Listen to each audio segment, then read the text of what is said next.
Hello, Okay. and welcome to HR Exchange Network's latest interview with an important senior leader. Today, we're talking to Claude Silver, who is the Chief Heart Officer at VaynerMedia. She is the head of talent management, essentially. Is that correct? That is correct, among other things. Yes, in fact. So tell me a little bit about how the idea of being a Chief Heart Officer came about. Whose idea was it? And then what does that actually mean? And what do you actually do? Amazing. Okay, great. Well, thank you for having me. I'll give you the long story very short. Gary had hired me. Gary Vaynerchuk, our CEO, had hired me. I started in May 2014, and I was his first SVP, running a very, very large book of business as a client strategist. I had been a strategist for a long time, studied deep psychology and spirituality and all of that stuff.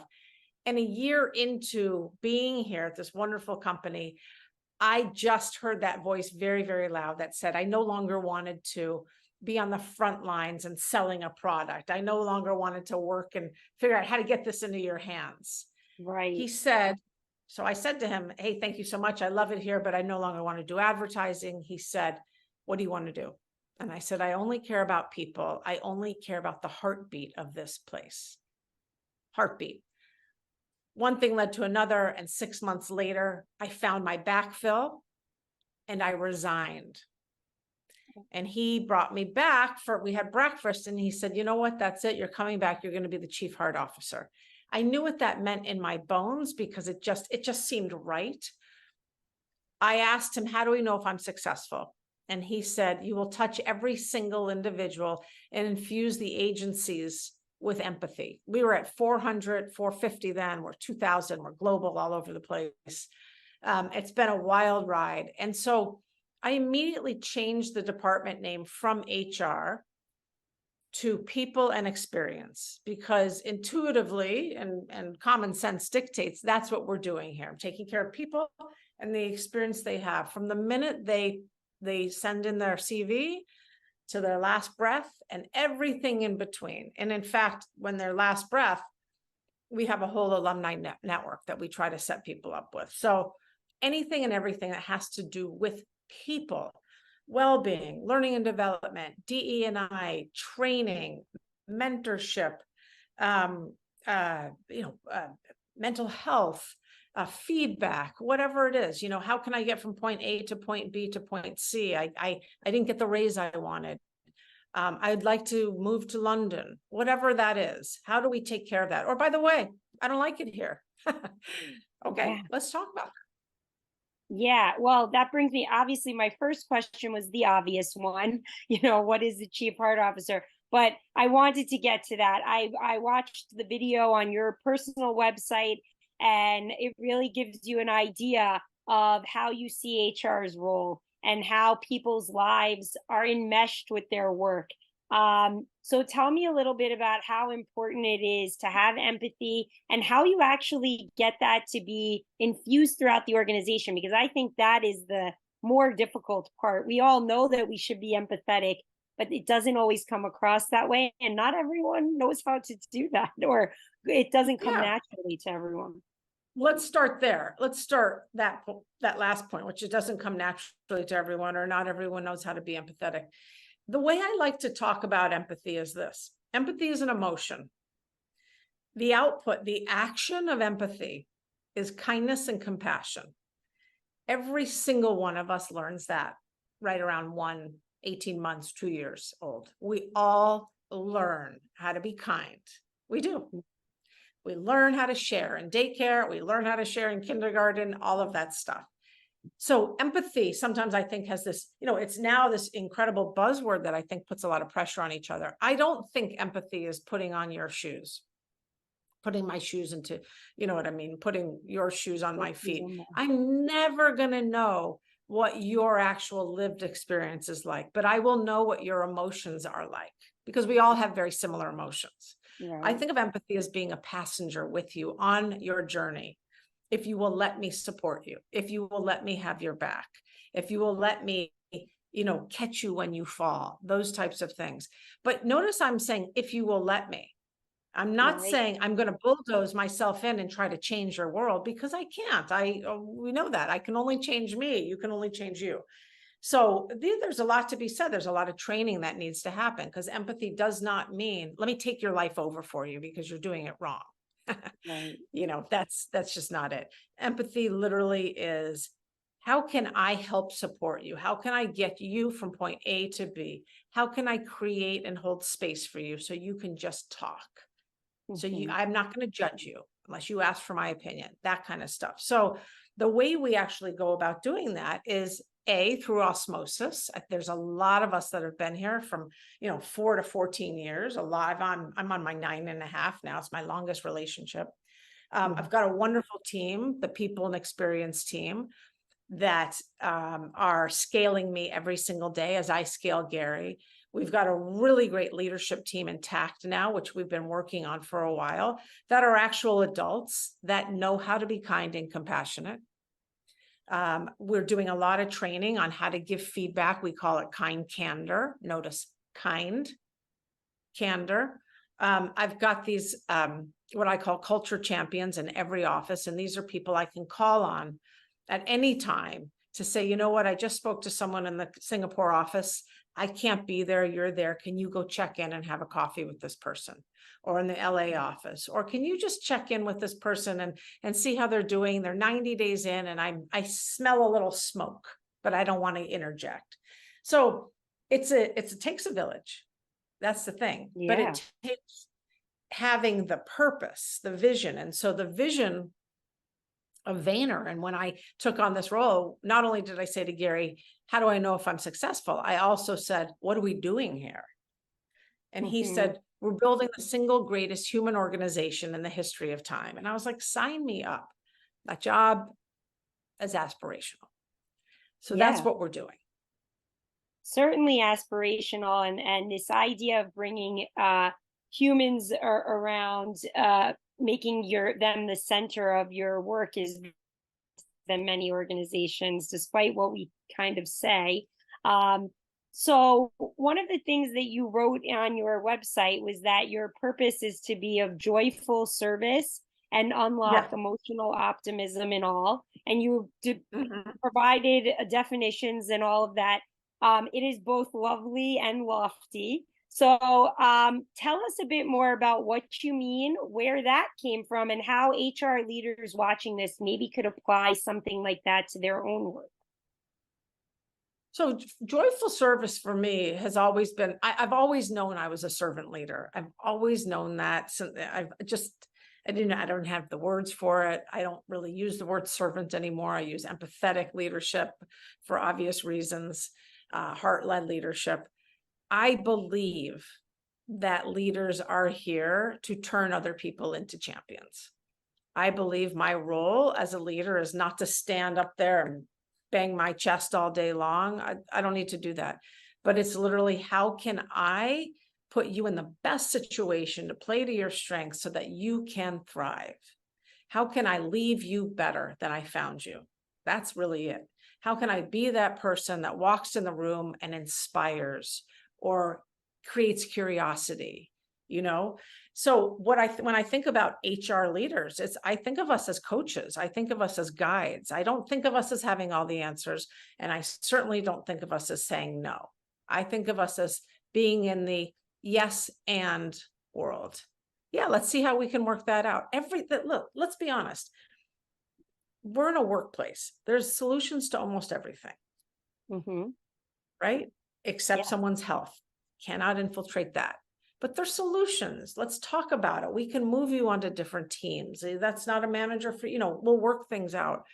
And so that's the joyful service thing for me, is literally, I want to bring I want to bring it. I want to help people remove their roadblocks and understand what their limiting beliefs are and how to change the narrative in their head so that they can go on and be their best selves.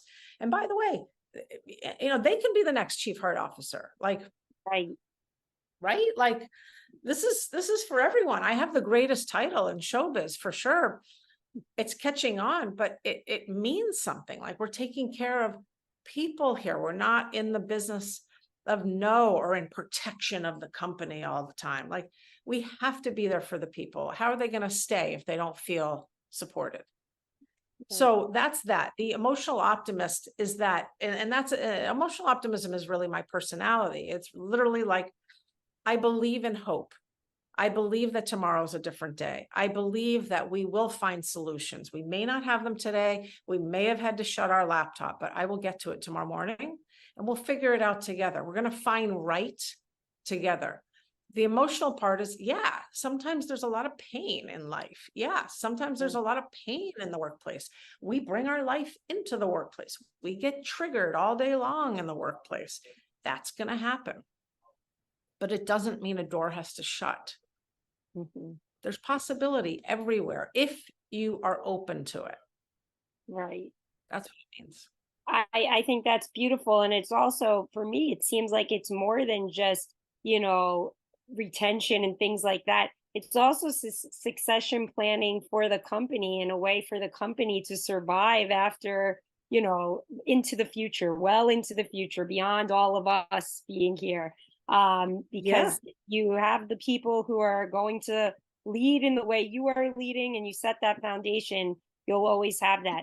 So this part is going to sound strange, but I'd like to hear you talk about failure. How does failure play into our work, and why do you think that's important?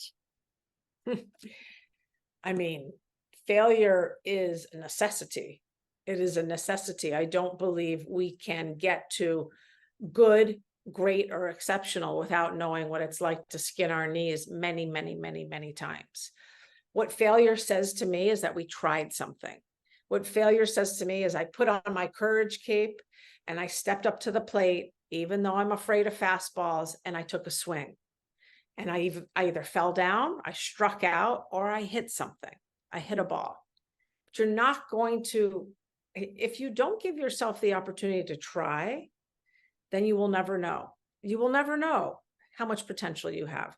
Now, in the workplace, that can be very scary because there's hierarchy, because there are people that are supposedly smarter than you, because they have a different title. They've been in the working world for 20 years and you've been there for 3. Okay, but that's where the empathy needs to come into play. That's where the emotional intelligence needs to come into play. That's where the kindness comes into play. Hey, can I shadow you? I want to learn from you. I really liked how you acted in that meeting, those types of things. And the leaders have to have, I believe, forget open door. They just need to be accessible and available. Yes, sure. Please put time on my calendar. Yes, please go find my admin. It's very important that we talk in the next 3 weeks, those types of things. So, every single one of us has failed. That is just part of the human condition. It is part of the human condition. And I believe that every single one of us has gotten up because we're here today. We would not be here today had we not gotten up, right? Someone said to me once, I failed 100 times and I've gotten up 101 times. That's really true. Yeah. So even for me, look, I didn't start in the HR world. In fact, I stayed away from it. I didn't want to be in the HR world. And I took a pivot. And let me tell you what, I have failed many times in this role in 7.5 years. Many times I have fallen on my butt and I have been humbled and I have done things that, that I've learned from, jumping to conclusions. You can't jump. We're working with people. Right. You have to assess the situation. It's not just Claude's opinion. So I think of failure as really, it's part of courage, quite frankly. I don't know if you have one without the other. I think that's so true. And that's why I'm going to ask you a little slightly harder question about this. So how does HR, because I think a lot of companies and a lot of the individuals in those companies are terrified of failing, especially when there are layoffs possibly happening in different places and things like that. How does a company make it a safe place for people to fail so that they do take risks and they do innovate? What can you do to make the failure possible, I guess?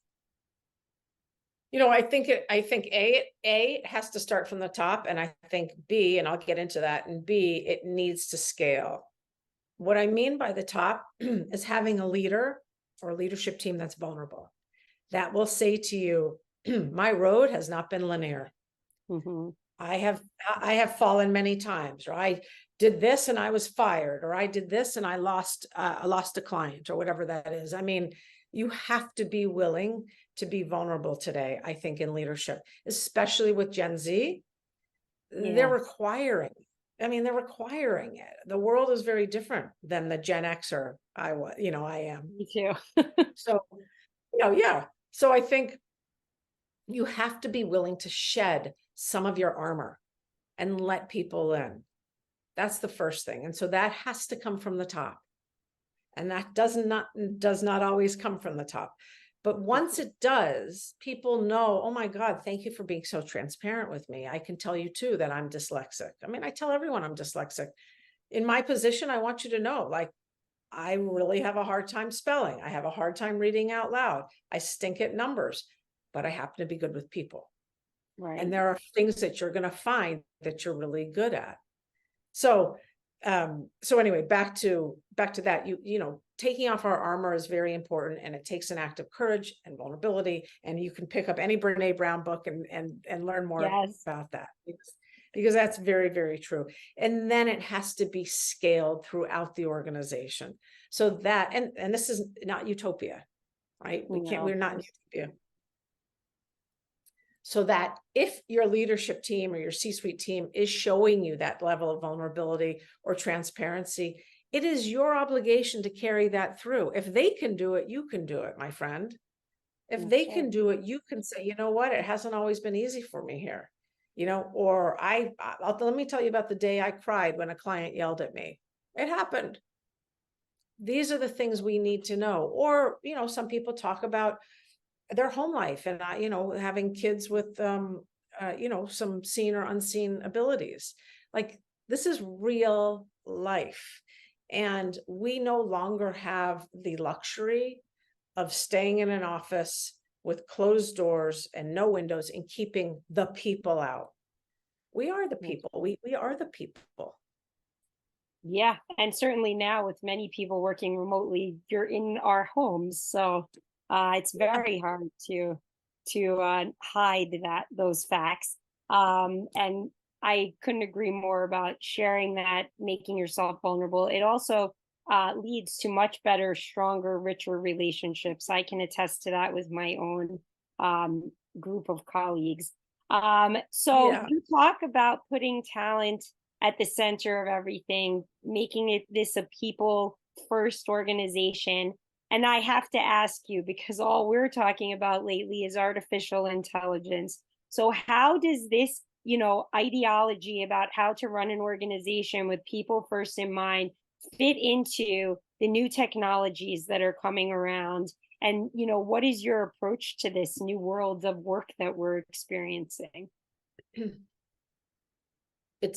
You're right. It is the topic du jour right now. It's no Yes, longer quiet quitting or the big resignation. It's now, that's right. I'll be really honest. I don't see a day that AI takes the place of a human interaction, and the warmth that comes from seeing someone smile, seeing their eyes glisten, the chills that you get in a room with someone. I don't see a day in my lifetime. I could be wrong. I just don't see how we replace that, really, how we really replace that. I do think AI is fantastic for efficiency and information and for getting us from point A to point B with knowledge. But when it comes to the human experience and emotion, I haven't been sold yet. So that's really where I am with it. And, I have a lot to learn. Yeah, don't we all? I think we all have a lot to learn. I couldn't agree more that I think the human touch, so to speak, would be hard to replicate. And, people will not have that same experience with a robot, at least not in the forms that they're creating them today.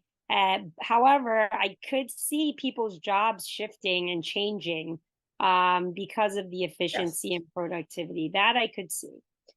Um, Yeah, I'm with you on that one. yeah. So what would you say is the best advice you've ever received? And then we can wrap this up because I know we're running short on time.